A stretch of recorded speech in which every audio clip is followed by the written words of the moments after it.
വിദ്യാർത്ഥി സമരം ജന്തർ മന്ദറിൽ തുടങ്ങിയപ്പോൾ ആദ്യത്തെ 10-20 ദിവസം ആരും തന്നെ ശ്രദ്ധിക്കാതെ വളരെ കുറച്ചുപേർ മാത്രം പങ്കെടുത്തുകൊണ്ട് മാങ്ചോങ് ചൗധരി നിരാഹാര സമരം തുടങ്ങി കുറേശ്ശെ ജനശ്രദ്ധ ആകർഷിക്കാൻ തുടങ്ങിയപ്പോൾ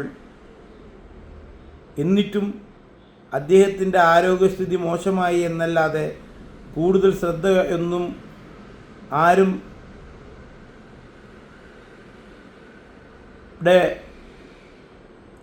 അരികിലേക്ക് എത്താതെ പോയപ്പോൾ, അദ്ദേഹത്തിൻ്റെ ആരോഗ്യസ്ഥിതി മോശമായപ്പോൾ ഭരണാധികാരികൾ അദ്ദേഹത്തെ അറസ്റ്റ് ചെയ്ത് ഹോസ്പിറ്റലിൽ അഡ്മിറ്റ് ചെയ്തു.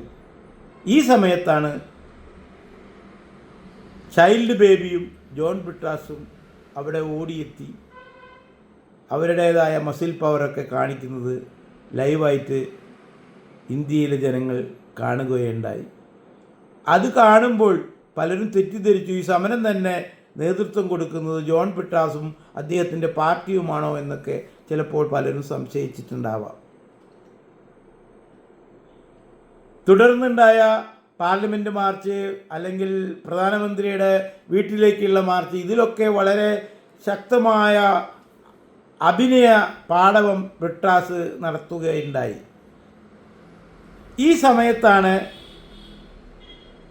അദ്ദേഹത്തിൻ്റെ തന്നെ മാനസിക അവസ്ഥയുള്ള സിനിമാ നടൻ, അതായത് ഇവിടുത്തെ സിനിമാ നടന്മാരൊക്കെ പ്രതികരിച്ചത് വേറെ രൂപത്തിലാണെങ്കിൽ വിനായകൻ പ്രതികരിച്ചത് വളരെ അത്ഭുതം ഉണ്ടാക്കുന്ന സംഭവമാണ്. അദ്ദേഹം ജോൺ ബ്രിട്ടാസിനോട് പറയുകയാണ്, വിദ്യാർത്ഥി സമരം ഹൈജാക്ക് ചെയ്യണ്ട, അതായത് അതിൻ്റെ ക്രെഡിറ്റ് ഏറ്റെടുക്കണ്ട, സ്വന്തമായി പണിയെടുത്തിട്ട് കുടുംബം നോക്ക്. അതായത് കുടുംബം നോക്കല്ല പുള്ളി ഉദ്ദേശിക്കുന്നത്, സ്വന്തമായി പണിയെടുത്തിട്ട് പാർട്ടിക്ക് പേരുണ്ടാക്കാൻ നോക്ക് എന്നാണ് വിനായകൻ വേറെ രൂപത്തിൽ അവിടെ പറയുന്നത്. ഇത് ജോൺ ബ്രിട്ടാസിന് കിട്ടേണ്ട ശരിയായ മറുപടി തന്നെയാണ്. കാരണം ഈ ജോൺ ബ്രിട്ടാസ് ഇന്നേ വരെ ശരീരം അനങ്ങിക്കൊണ്ട് പ്രവർത്തിച്ചിട്ട് ആ രാഷ്ട്രീയ പാർട്ടിയിൽ നേതാവായിട്ടുണ്ടോ എന്ന് ആർക്കെങ്കിലും അഭിപ്രായമുണ്ടോ? ഇപ്പോൾ ഈ പാർലമെൻറ്റിൽ പോയി കുറച്ച് വായ പൊളിക്കുമെന്നല്ലാതെ ആ പാർട്ടിയിൽ എന്ത് പ്രവർത്തനമാണ് അദ്ദേഹം കാണിച്ചത്?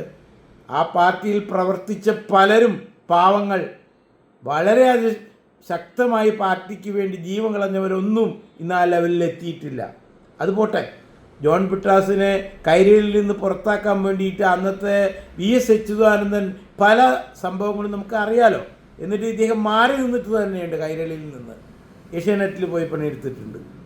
പിന്നീട് അച്യുതാനന്ദൻ പിൻവലിഞ്ഞപ്പോൾ വീണ്ടും കൈരളിയിൽ കയറിക്കൂടിയിട്ടുണ്ട്.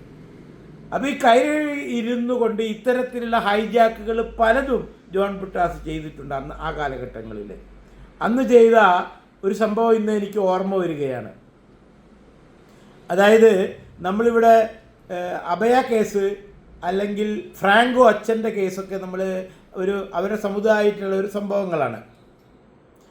ഇതൊക്കെ ഇവിടെ റിയൽ ആയിട്ട് ഉണ്ടായിട്ടുള്ള യഥാർത്ഥ സംഭവങ്ങളാണ്. ആ സംഭവങ്ങൾ ഒന്നും തന്നെ ഈ ജോൺ ബ്രിട്ടാസിൻ്റെ കണ്ണിൽ പെടില്ല. അഭയ കേസ് കുറച്ച് പഴയ കേസാണെന്ന് വിചാരിക്കാം. എന്നാലും അത് പിന്നീട് പൊന്തി വന്നപ്പോഴും ഈ കൈരളിയിൽ ജോൺ ബ്രിട്ടാസിൻ്റെ കണ്ണിലേ അത് പിടിക്കില്ല, കാണില്ല. ആ കേസ്, അഭയ കേസിൻ്റെ ആ ചരിത്ര ചർച്ച വരുമ്പോൾ അതേമാതിരി തന്നെ ഈ ഫ്രാങ്കോ അച്ഛൻ്റെ കഥ അറിയാലോ, അത് ഞാൻ പറയുന്നില്ല, ഇവിടുത്തെ എല്ലാവർക്കും അറിയാം. അതും വളരെ സീരിയസ് ആയിട്ട് ഇവിടെ ചാനലുകളിലും ഒക്കെ ചർച്ച ചെയ്യുകയൊക്കെ ചെയ്യുമ്പോൾ ജോൺ ബ്രിട്ടാസ് ഇത് കാണില്ല. പക്ഷേ എവിടെയും കേൾക്കാത്ത, ആരും പറയാത്ത ഒരു കഥ, കള്ളക്കഥ, മാതാ അമൃതാനന്ദമയി ദേവിയെക്കുറിച്ച് പടച്ചുണ്ടാക്കിയ വിദ്വാനാണ് ജോൺ ബ്രിട്ടാസ്. അതിന് അമേരിക്കയിലെ ഒരു സിറ്റിയിൽ പോയി ഒരു മദാമയുമായിട്ട് കൂടിക്കാഴ്ച നടത്തുന്നതും ഇൻ്റർവ്യൂ ചെയ്യുന്നതുമായിട്ടുള്ള കുറേ എപ്പിസോഡുകൾ അങ്ങോട്ട് പിടിക്കുന്നു. എന്നോ ഒരു പ്രാവശ്യം അത് കുറേ വിദേശികൾ അമൃതാനന്ദമായി അമേരിക്കയിൽ പോകാറുണ്ട്, ചിക്കാഗോയിൽ പല സ്ഥലങ്ങളിലും പോകാറുണ്ട്. അവിടെ ചെല്ലുമ്പോൾ ഒരുപാട് യൂറോപ്യൻസ് അവിടെ ഭക്തരായി അവിടെ എത്താറുണ്ട്. ചില ഭക്തർ ഇവിടെ ആശ്രമത്തിൽ വരാറുണ്ട്. അതിലെ കാര്യങ്ങൾ പറഞ്ഞുകൊണ്ട് ഈ ഇല്ലാത്ത കഥ, കാരണം ഇവിടെ FIR അല്ലെങ്കിൽ പോലീസോ ഒന്നും പറയാത്ത സംഭവങ്ങൾ ഒരു കഥയാക്കി ഉണ്ടാക്കി തുടർച്ചയായി അദ്ദേഹത്തിൻ്റെ ചാനലിൽ അത് കാണിച്ചു. ഇന്ന് ജോൺ ബ്രിട്ടാസ് പറയട്ടെ ഞാനത് കാണിച്ചില്ല എന്ന്, അല്ലെങ്കിൽ ആ പറഞ്ഞത് തെറ്റാണെന്ന് ബ്രിട്ടാസ് പറയട്ടെ. ആ ബ്രിട്ടാസാണ് എന്താണ് പറയുന്നത്, ഇപ്പോൾ വിനായകൻ പറയാണ് ഈ വിദ്യാർത്ഥി സമരം അത് ഹൈജാക്ക് ചെയ്യാൻ നോക്കണ്ട, അത് ആ വിദ്യാർത്ഥികളുടെ മാത്രം സ്വത്താണ്. നാണമില്ലേ ബ്രിട്ടാസ് ഇതൊക്കെ കേൾക്കുമ്പോൾ? നിങ്ങളല്ലേ കൈരളി ചാനലിൽ മാതാ അമൃതാനന്ദമയെ കുറിച്ച് മോശമായിട്ട് കാണിച്ചത്? ഇല്ലാത്ത കഥ, ഉള്ള കഥ നിങ്ങൾ കാണിക്കൂല. ഇപ്പതാ ഞാനൊരു പുതിയ പ്രസ്താവന ഇന്നലെ കണ്ടു, സോഷ്യൽ മീഡിയയിലാണ് കണ്ടത്. അദ്ദേഹം ഇട്ട പോസ്റ്ററാണ്. അതായത് RSSകാർക്ക് ഇന്ന് ഏറ്റവും കൊന്നുകളയാനുള്ള ദേഷ്യം കയ്യിൽ കിട്ടിയാൽ അപ്പം കൊന്നുകളയത്ര ജോൺ ബ്രിട്ടാസിന്. എന്തിന്? എനിക്ക് മനസ്സിലാകുന്നില്ല എന്തിനാണിത്. ജോൺ ബ്രിട്ടാസ് തന്നെ പറയാണ് ആരും മൈൻഡ് ചെയ്യുന്നില്ല ബ്രിട്ടാസ്, നിങ്ങളെയൊന്നും ആരും മൈൻഡേ ചെയ്യുന്നില്ല. ഒന്നാമത്തെ കാര്യം, നിങ്ങളുടെ പാർട്ടി വല്ലയിടത്തും ഉണ്ടോ? ഏതെങ്കിലും സംസ്ഥാനത്തുണ്ടോ? എവിടെയെങ്കിലും ഭരിക്കുന്നുണ്ടോ? ഇപ്പോഴൊരു 10-30 അല്ല 10-20 MP MLA കേരളത്തിലുണ്ട്. പിന്നെ ബ്രിട്ടാസ് അങ്ങനെ AA റഹീമൊക്കെ MP ആയിട്ട് രാജ്യസഭ മെമ്പറായിട്ടുണ്ട്. അതിപ്പോൾ കഴിയും, അത് കഴിഞ്ഞാൽ അതും കഴിഞ്ഞു. പിന്നെ ഒരു MP നിലനിൽക്കും, ചേലക്കരയിൽ നിന്ന് വിജയിച്ചത്. ഇതല്ലേ എൻ്റെ സത്യം. അപ്പം നിങ്ങളെയൊന്നും ആരും മൈൻഡ് ചെയ്യുന്നില്ല. നിങ്ങൾക്ക് തോന്നുകയാണ് നിങ്ങളെല്ലാവരും മൈൻഡ് ചെയ്യുന്നുള്ളത്. പാർലമെൻറ്റിലൊന്നും നിങ്ങളൊന്നുമല്ല, അതാണ് അതിൻ്റെ സത്യം. അപ്പോൾ വിനായകൻ പറയുന്ന ആ സബ്ജക്റ്റ് സീരിയസ് ആയി എടുക്കുക.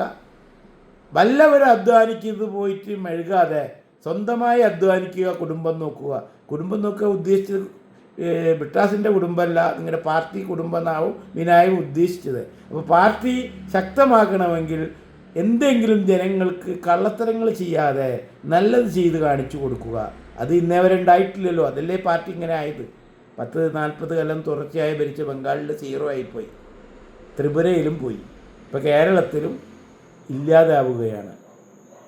അപ്പോൾ അതിനുള്ള ചുട്ട മറുപടിയാണ് വിനായകൻ ഇപ്പോൾ തന്നിരിക്കുന്നത് എന്ന് മനസ്സിലാക്കുക. അത് മനസ്സിലാവും എന്ന് തന്നെയാണ് ഞാൻ വിശ്വസിക്കുന്നത്.